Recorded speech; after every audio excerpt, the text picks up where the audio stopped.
guys! Welcome back to Rhea's Kitchen. So for today, ang gagawin naman nating recipe ay very easy Lumpiang Shanghai.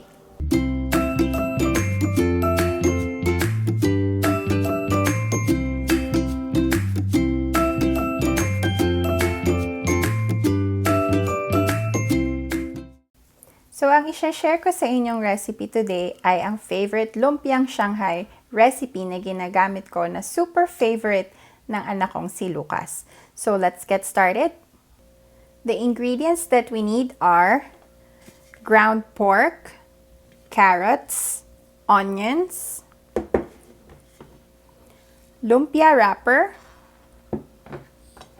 Eden cheese, some sugar, and 1 egg. So again, all the ingredients and measurements and procedures will be listed on the description box below. So the first thing we have to do is we have to mix our carrots, onions, and our ground pork. And the easiest way is use your hands. Naghugas na nga pala ako ng kamay. So pag na-mix na natin siya, pwede na nating ilagay yung ating egg. Crack lang natin. Okay. Then, ihalo lang ulit natin.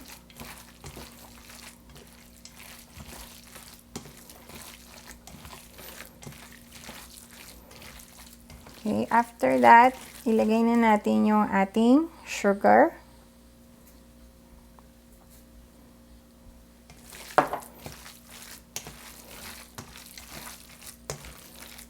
So, halo lang ulit. Like that.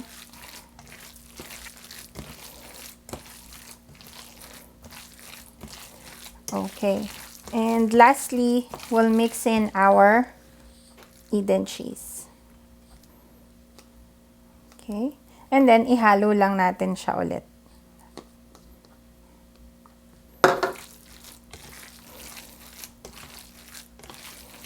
Okay guys, so here is our lumpia mixture. So, ibabalot na natin siya. Ito na yung ating lumpia wrapper. And then, we'll just put about a tablespoonful of our lumpia mixture. And then, we just have to put it in the middle, like that. Spread lang natin. Yan. And then, we'll just fold the sides, just like that. Fold uli natin. And, medyo tighten yung grip natin pag nag-roll. And then, let's just seal it with water. Okay, so here is our wrap lumpia. And we'll just finish wrapping all the mixture. And then, we'll freeze the rest and then we'll only deep fry the ones that we're gonna eat for today. Okay? Okay guys, so ito na yung na-yield natin na lumpiang Shanghai.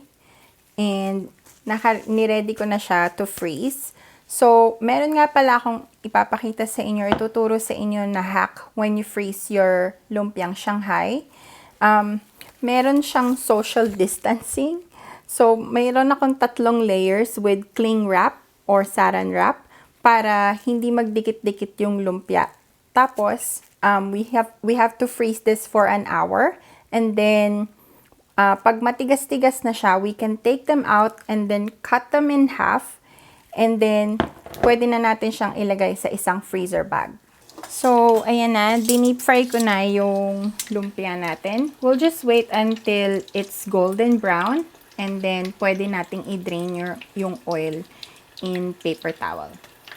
Hi guys! So, this is the portion that we are all waiting for, tikiman time. So, I have my Lucas here to try out our lumpia. This is his favorite lumpia. So, we have our Jafran sauce here. And we have ketchup for Lucas. That's how he wants to eat it. Okay, so let's try it. You can get one. this one. Okay, and then you want to dip it in ketchup. Mommy will dip it here.